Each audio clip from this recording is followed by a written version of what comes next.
Well, the country has spoken. It's a very clear decision.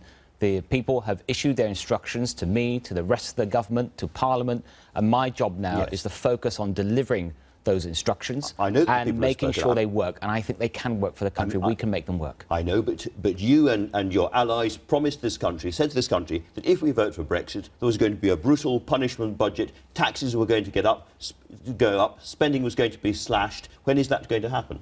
There was a very robust debate during the whole campaign. Lots of things were said, but what matters now is what is actually going to happen. So it's biffle. And what matters is what's going to happen, and what I want to do... You said what was going to happen. Your lot said what was going to happen is we're going to impose a punishment budget on the British people, and now you're pulling back from it already. My job as Business Secretary, something that I've been absolutely focused on since 7 a.m. on Friday morning when the result became clear, is to make this decision of the British people work. It's their decision. They had every right to make it. I'm going to work with businesses, with organisations across the country, listen to people, and I'm going to make this work. OK, so the punishment budget has gone missing in conflict. Let me read you what you said during the campaign. You said within 2 years there'll be a recession, a 3.6% contraction in GDP, higher inflation, house prices 10% lower, and a loss of over 500,000 jobs. It will make our country poorer. Do you still believe that? Well, look, through the campaign, there were many organisations, many very reputable, that made all sorts of forecasts. Do you still believe that, though? What matters now is the reality, how we actually face this momentous decision for our country. What I actually am focused on now is speaking to businesses. I've called many of them ever since 7 a.m. on Friday. Together they employ millions of people. I've spoken to businesses large and small and their representatives. I'm convening a special round table next week, and I'm listening to those businesses, their anxiety, their concerns, and I'm going to make this work. That is all very impressive, but do you believe the words that you uttered a few weeks ago or not?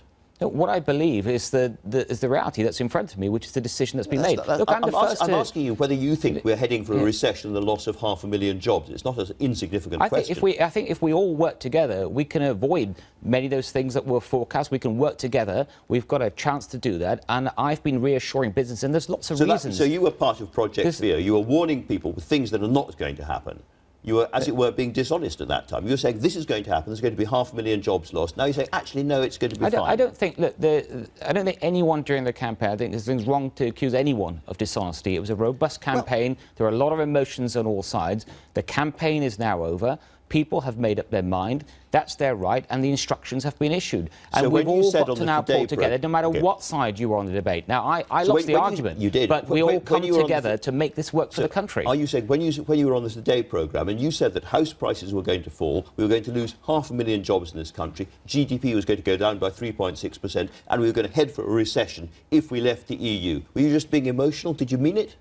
No, what I meant were all the issues that were coming up through the campaign, but that is over now. It's not over. That issue, those are the promises. That issue is over. What businesses want to see now? These businesses, they provide all the jobs in our country, and I want them to provide even more jobs. I want to see the record rate of job creation in this country continue. So now it's a time for reassurance for business. And my message to them, ever since Friday morning, is that there is no need to be panicking at all. We have to have a calm approach, which is what we've seen since then. And there are many reasons... And forget the things we said during the referendum campaign. They're no longer operative. And to reassure those businesses, our economic fundamentals remain strong. You know, they're strong enough to weather any short-term market volatility. There's stability, because nothing's going to change for at least 2 years, so businesses can plan around that. And also, let's look at what opportunities this now throws up, because there will be things that business will come forward. Yes, they'll have challenges, but they'll also come forward with opportunities. What I'm doing now is focusing on implementing this decision. There's no point in anyone taking sides anymore. The decision is made, and everyone in government, like me, is focused on making this work. Eventually, there'll be a new Prime Minister in October, and the Prime Minister then, with his or her team, can make key decisions. But right now, we've got a job to do, and I'm getting on with it. Your party now needs to choose a new leader. Do you think it has to be somebody from the Brexit side of the argument?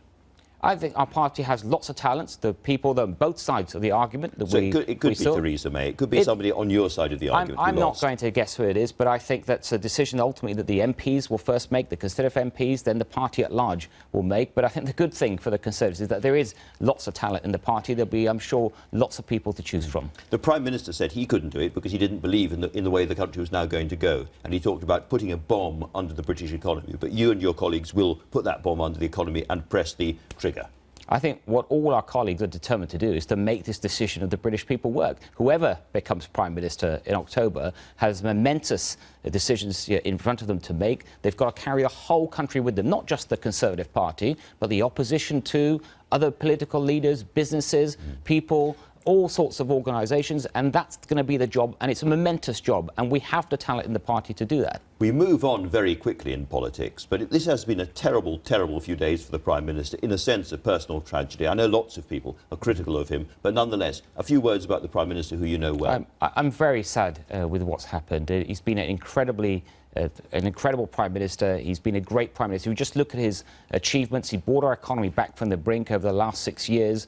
He's had great reforms both in education and welfare. He's made social reforms like same-sex marriage.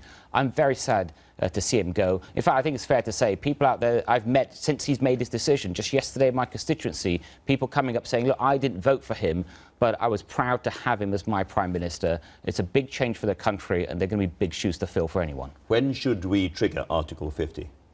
That's going to be a decision for the next Prime Minister. I think what David Cameron has said is absolutely right, that there's no immediate need to decide that now. Eventually, obviously, the country will have to do it, but we also want to take this time to make these decisions. We don't want haste. You want to make these decisions in a way that you get it right for the country. So there's a sense at the moment that there isn't any kind of real leadership in this country. Nobody can command a majority of the House of Commons, and we are drifting, and that is what business really dislikes. Of course, business wants to see more certainty. They are concerned about some of the changes that will take place. I'm sure many of them also focus on the opportunities too. But the leadership is there. There's no sort of vacuum here. I'm busy getting on with my job. The Chancellor's getting on with his job. My other colleagues are getting on with theirs. And the government will stay in place. The cabinet will stay in place until October. No doubt when a new leader comes in, he or she will put in a new government. But it's business as usual. Of course, there's lots of decisions to make. Speaking of the Chancellor, do you know what's happened to him? He's been getting on with his job. The first thing that the Chancellor had to do on Friday... Have you talked to him since the vote? And do you know whether he intends to stay on as Chancellor? Of course I've been in touch with the Chancellor. And we run two big economic ministries. The Chancellor's been getting on with his job ever since the result became clear. He's been working on that and worked like me to make it work. Is he going to stay on as Chancellor? That's not a decision for me. My decisions are running my department. You must have asked him. You can't have had a conversation without saying, and by the way, are you going to carry on? That's not a decision for me. And I want the entire cabinet to stay on, because we do need a period of stability. This is a big decision for the country. There's momentous decisions to make. I think people do want to see that stability. So when will we see him next, do you think? Well, why don't you invite him on the programme and see what happens? We have. He wouldn't come. Anyway, congratulations on clambering out of your foxhole this morning, Sajid Javid. Thank you very much indeed.